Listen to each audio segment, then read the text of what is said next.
Seseorang bertanya kepada Ibnu Abbas radhiyallahu taala anhuma. Riwayat ini viral sekali. Ya, pertanyaannya sederhana. Jadi ketika beliau sudah berusaha merawat ibundanya sampai dengan optimal dan sampai meninggal dunia. Lalu dia berkata, "Saya alhamdulillah telah membalas budi orang tua saya seperti ia merawat saya saat kecil. Ya, saya telah membalas sampai ibu saya meninggal, saya balas perawatan itu seperti ibu saya merawat sejak kecil." Apa komentar Ibnu Abbas radhiyallahu taala anhuma? Kata beliau, tetap tidak akan kau pernah penuhi bakti ibumu kepadamu dengan baktimu kepada ibumu. Bukankah ibumu merawat engkau supaya engkau hidup dan tumbuh, sedangkan engkau merawatnya menuju kematian ibumu. Engkau mengharapkan kematiannya, sedangkan ibu mengharapkan kehidupanmu. Di sini Ibnu Abbas itu seorang penafsir Quran yang legalitasnya langsung dari Nabi SAW. Allahumma faqihhu fid din wa alimhu ta'wil. Dan beliau meriset ternyata ayat-ayat Quran dan hadis-hadis Nabi Muhammad SAW yang menunjukkan tidak ada batas pengabdian dan bakti kepada orang tua. Apa indikasinya? Jangankan hidup, saat meninggal pun masih ada ibadah yang pahalanya diteruskan untuk orang tua. Pernah dengar badal haji dan umrah? Ya, untuk orang tua, bukannya orang yang sudah tidak ada. Kalaupun tak mampu dia kerjakan atau sudah wafat. Dan ternyata bukan hanya badal haji dan umrah, ada badal puasa. Seorang datang kepada Rasulullah, "Ya Rasulullah, ibuku meninggal, aku ingin berbuat baik, boleh nggak puasa untuk ibu?" Kata Nabi, lakukan. Pernahkah dengar kita bagaimana kita seseorang menyembelih saat korban diniatkan kepada orang tua yang telah meninggal? Ada dalilnya. Ada dalilnya dan boleh dilakukan. Imam Ahmad bin Hanbal juga akan menegaskan itu. Jadi batas kepada orang tua itu tidak ada batasnya sampai katapun sepanjang kita masih berkehidupan.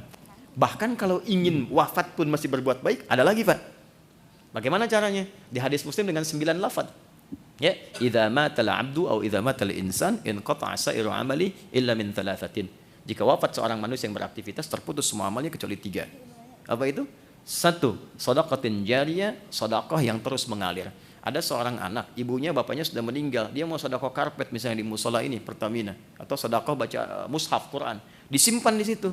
Lalu anak ini meninggal, mushafnya masih ada. Ya, karpetnya masih ada. Itu kalau disujudin, dibacain terus, bukan hanya untuk anak itu, karena konsep dasarnya untuk wakaf orang tua atau sedekah untuk orang tua, ngalir ke orang tuanya juga. Ilmin yuntafa'u bihi. Ya, ini ada kan kalau sudah walaupun di Pertamina selesai kan masih dikaryakan, ngajarkan dan sebagainya. Kalau diniatkan ibadah dan niatnya dia katakan, misalnya saya berniat ibadah, pahalanya mengalir untuk orang tua saya. Jadi kalau dia mengajarkan itu, kemudian meninggal, dipraktekan, dari hasil CSR-nya bikin masjid, bikin ini, jaga sholat 5 waktunya misalnya, pahala ngalir. Wa walidin shalihin yad'u lahu. Kalau ini masih hidup, anak soleh yang berdoa untuk orang tuanya. Jadi sekali lagi tidak ada batas birrul walidain dari seorang anak pada orang tuanya. Wallahu taala alam bissawab. Oh iya, saya lengkapi sedikit. Seorang anak yang selalu meniatkan pekerjaannya untuk bakti pada orang tua, itu Allah langsung jawab di dunia tanpa menunggu akhirat. Jadi di akhirat pahalanya, di dunia Allah desain segala kemudahan yang mengiringi aktivitasnya. Anda kalau sedang eksplorasi, kesulitan dan sebagainya, coba minta doa orang tua. Datangi orang tua, baktikan orang tua, itu akan ada pengaruh. Ya, ini kelihatan sederhana, tapi sayang Allah kadang-kadang dilekatkan lewat ridhonya kedua orang tua. Dan itu konsepnya sudah banyak. Ada pekerja, 3 orang bekerja, kehujanan, kemudian singgah di sebuah gua, ketutup sama batu besar. Di Al-Bukhari, panjang sekali hadisnya. Ya, salah satu di antara mereka mendorong nggak bisa, 2 orang nggak bisa, 3 orang nggak bisa, 3-tiganya. Maka mereka sepakat menggunakan rumus Al-Maidah di ayat yang ke-35. Ya ayyuhalladzina amanu taqullaha wabtaghu ilaihil wasilah. Maka tawassul, cari wasilah. Di antara yang bertawassul itu dengan amal solehnya terhadap orang tua. Seperti Anda, Pak, bekerja, Ibu, kerjanya banyak dan sebagainya. Dia dedikasikan pekerjaannya untuk berbakti pada ibunya. Jadi setiap pulang, dia akan siapkan makanan dengan susu yang diminumkan langsung di ibunya. Nggak pernah makan kecuali ibunya dulu. Hasil pekerjaannya demikian.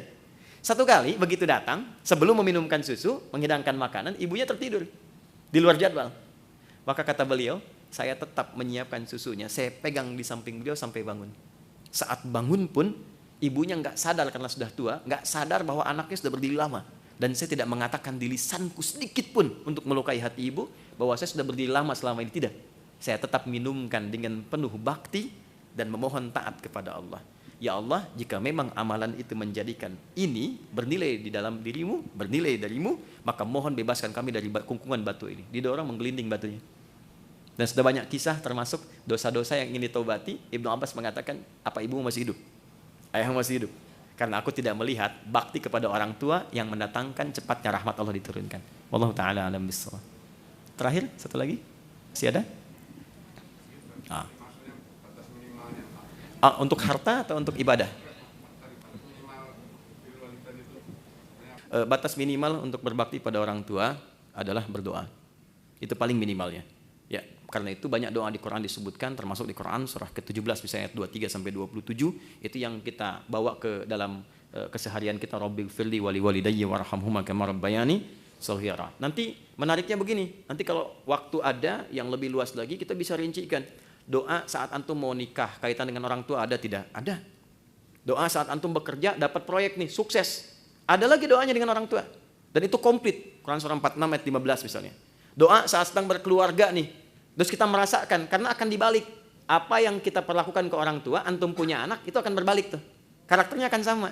Nah, saat itulah antum merasakan, itu cepat berdoa. Ada doanya juga. Ya, jadi minimal, bakti paling rendahnya itu, kita bisa berdoa. Karena tidak mengeluarkan apapun, hanya perhatian-perhatian yang baik.